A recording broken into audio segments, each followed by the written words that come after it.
আসসালামু আলাইকুম, welcome back to my channel. আমার আজকে রেসিপি হচ্ছে কাবাব রেসিপি গরুর মাংস দিয়ে। আশা করি রেসিপিটা ভালো লাগলে আপনারা আমার চ্যানেলটি সাবস্ক্রাইব করে পাশে থাকবেন।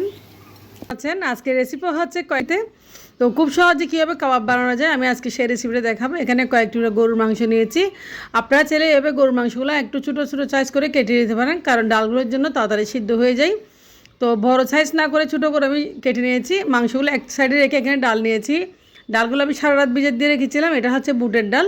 তো বুটের ডালের উপর দেখতে পাচ্ছেন দিয়েছি মাংস।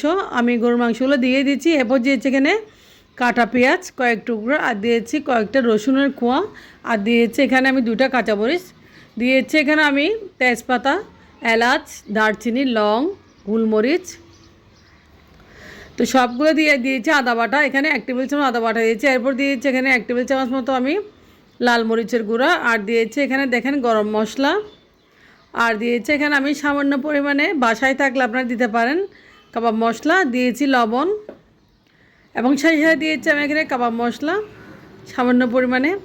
সব কিছু দিয়ে এবং হাত দিয়ে ভালোভাবে মেখে পানি দিয়ে সিদ্ধ করতে দিয়ে দেবো।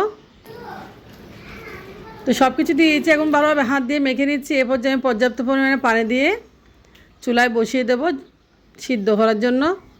তো দেখেন সিদ্ধ হওয়ার জন্য বসিয়ে দিয়েছি সব কিছু। এখন আমি ঢাকনা দিয়ে ঢেকে দেবো। তো দেখেন 10 মিনিট পর চলে আসলাম। খুব সুন্দর ডালগুলো সিদ্ধ হয়ে যাচ্ছে, মাংসগুলো প্রায় সিদ্ধ হয়ে গেছে, যেহেতু আমি ছোটো সাইজ করে মাংসগুলো একটু দিয়েছিলাম। তো এরপর যে ডালগুলো যতক্ষণ পর্যন্ত পানি শুকিয়ে না যায় ততক্ষণ পর্যন্ত আমি রান্না করব। দেখেন এখন পানি শুকিয়ে গেছে। তো পানি শুকানোর পর আমি দেখেন ডালগুলা পাটায় বেটে নিয়েছি। ভিডিওটা অফ ক্যামেরায় করে নিয়েছি আমি, আপনারা দেখাতে পারি নাই। তো আপনারা পাটায় বেটে নেবেন বা ব্লেন্ডার করে নেবেন। এরপর যে আমি দিয়েছি দেখেন এখানে পেঁয়াজ কাটা আর কাঁচামরিচ দিয়েছি, এখানে হালকা পরিমাণ জিরা, ডিম দিয়ে ভালোভাবে দেখেন আমি একটা শেপ দিয়ে গোলাকারে আমি কাবাবটা রেডি করে নিয়েছি। দেখেন সবগুলো কাবাব আমি বানিয়ে নিয়েছি। এখন কাবাবগুলো আমি তেলে ভেজে নেব। তো চলাচ্ছে চুলায়। তো চুলায় আমি তেল আগে থেকে গরম করে গেছি, হালকা একটু গরম এবং হালকা একটু আছে। কাবাবগুলো একটু ভেজে নেব খুব সুন্দর করে। তো উপর নিচ লাল করে ভেজে নেব কাবাবগুলা। তো আমি চারটা করে ভাজা করব কাবাব। অল্প তেলে ভাজা করতেছি, মোটামুটি তেল কম লাগে কাবাবে। তো দেখেন কাবাবগুলো ওলটপালট করে দিচ্ছি, এভাবে ওলটপালট করে ভেজে নেব খুব সুন্দর করে। তো খুব একটা লালচে কালার চলে আসছে।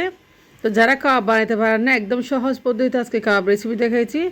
আশা করি আপনাদের কাছে ভিডিওটা ভালো লাগবে। ভালো লাগলে আবার পেজে ফলো দিয়ে সাথে থাকবেন।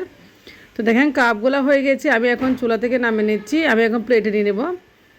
তো কাবাবগুলো খুব সুন্দর একটা কালার এসেছে। এইভাবে আমি সবগুলা কাবাবে বানিয়ে নিয়েছি দেখেন। তো এভাবে আপনারা পোলাও সাদা ভাতের সাথে এই কাবাবগুলো সার্ভ করতে পারেন, বিরিয়ানির সাথেও খেতে পারেন। তো ছোটো বড়ো সবাই খুব পছন্দ করবে এই কাবাব রেসিপিটা। তো একটা কাবাব আমি ভেঙে আপনাদের দেখাচ্ছি, দেখেন খুব সুন্দর হয়েছে, মাশাল্লাহ খুব জোসি হয়েছে। তো আপনারা ভালো থাকবেন। আজকের রেসিপি একটু পর্যন্ত। আল্লাহ হাফেজ।